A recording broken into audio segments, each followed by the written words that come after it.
Hey guys. Okay, so I think we might get to finish off Captain Underpants here in the next 2 or so days. So we are on chapter 17. Remember that when you're finished listening to Miss Hubbard read, you need to retell with your parents the beginning, middle, end, the characters, and the setting. Okay? Chapter 17, Captain Underpants to the Rescue. Captain Underpants flew down to the ground and grabbed the Goosey Grove 4000, but on his way back up, he was spotted by Professor Poopy Pants. The evil professor zapped Captain Underpants with a bolt of energy from his Shrinky Pig 2000. Zerk! I'm making so many connections with this story. It reminds me so much of Shark Boy and Lava Girl. Suddenly, the waistband warrior began to shrink even smaller than before. He flew back to the tiny school carrying an extremely small Goosey Grove 4000, and he dropped it into Fluffy's hand. Hey, where's Captain Underpants? Asked Fluffy.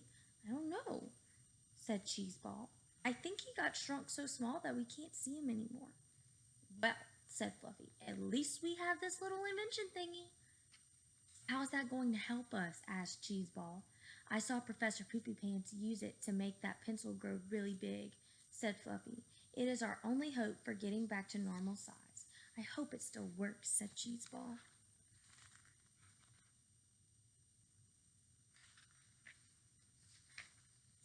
Fluffy and Cheeseball dashed to the school kitchen and climbed up the ladder onto the roof.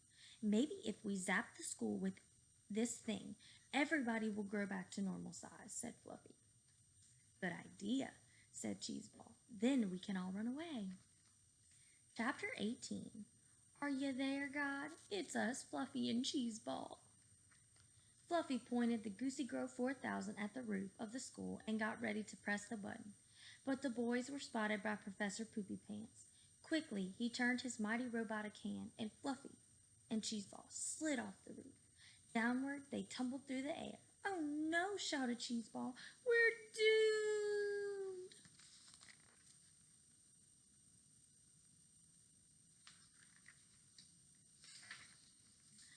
Wait a second, cried Fluffy. Do you have a piece of paper on you? Yeah, screamed Cheeseball. Right here in my pocket. But what good is it going to do us now? Quick, cried Fluffy. Fold it into a paper airplane. What kind of paper airplane? Asked Cheeseball. Any kind, screamed Fluffy. Just do it now. Quickly, Cheeseball folded the paper into a goofy-looking glider. How's this? He screamed. Great, yelled Fluffy. Now hold it steady. Fluffy pointed the tiny Goosey Grove 4000 at Cheeseball's airplane and he pressed the button. Zerk!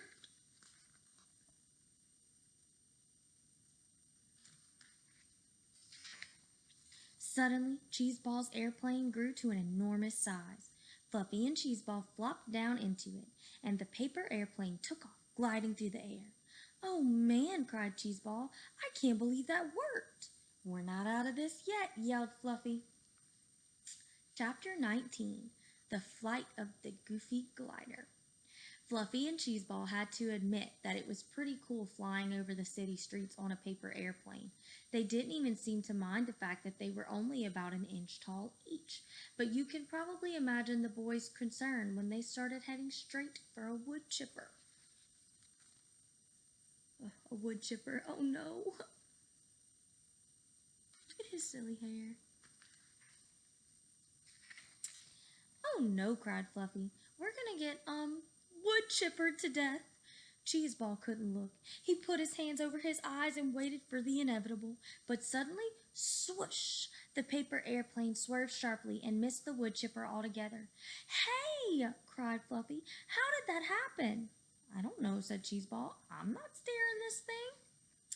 The boys had barely caught their breath when a small dog noticed the paper airplane and came running after them. Oh no, cried Cheeseball. We're going to get eaten by a wiener dog. Fluffy covered his eyes this time.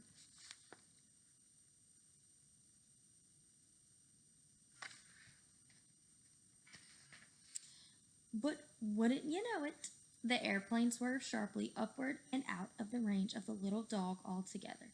Are you doing that? Asked Cheeseball. No, said Fluffy. It must be the wind. Finally, the paper airplane landed in a wet, sticky pile of hot blacktop. Yuck, said Fluffy. What could be worse than getting stuck in a pile of blacktop? Maybe getting crushed by a big steamroller thingy, said Cheeseball. You sure have an active imagination, said Fluffy. No, I don't, said Cheeseball as he pointed upward. Look! Oh goodness, what's coming?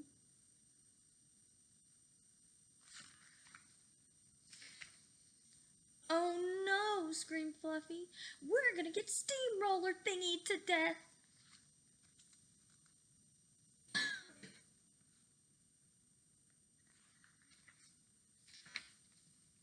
Just then, the boys were yanked up by the backs of their shirts and carried off through the air to safety.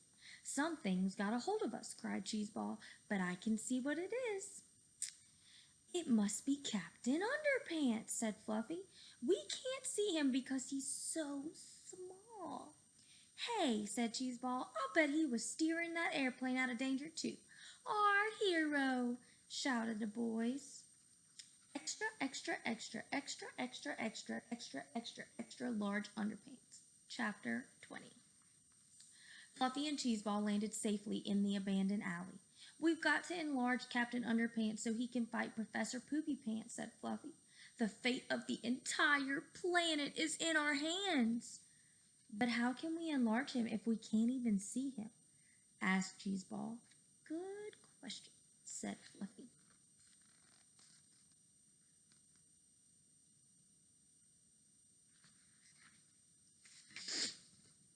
Wait, said Cheeseball. I've got an idea. He called out as loud as he could. Captain Underpants, we can't see you, but if you can hear us, fly over and land on my finger. We have a machine that can make you big again. The boys waited a few seconds. Look, Fluffy, said Cheeseball. There he is, see? He's that little tiny speck on my finger. Now just aim the machine at that little speck, but don't zap my finger, okay? Don't worry, said Fluffy. I'm a great shot with this thing. I won't zap your zert.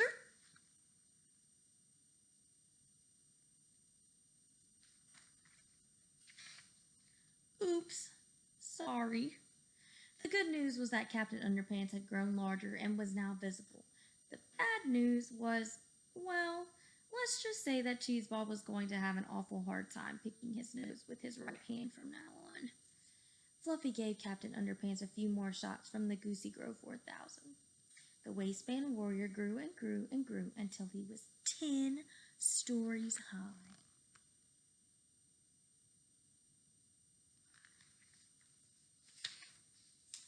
Finally, the colossal captain headed toward the preposterous professor. A showdown was about to begin. The little boy from chapter 13 happened to be walking by with his mother again. He looked up and saw a giant man in his underwear getting ready to fight a huge robot in the middle of the city. Mommy, said the little boy. What? Asked his mother. Never mind, said the boy. All right, and that's where we're going to stop. I will finish the book tomorrow. All right, guys. Have a great night. I love you and I miss you.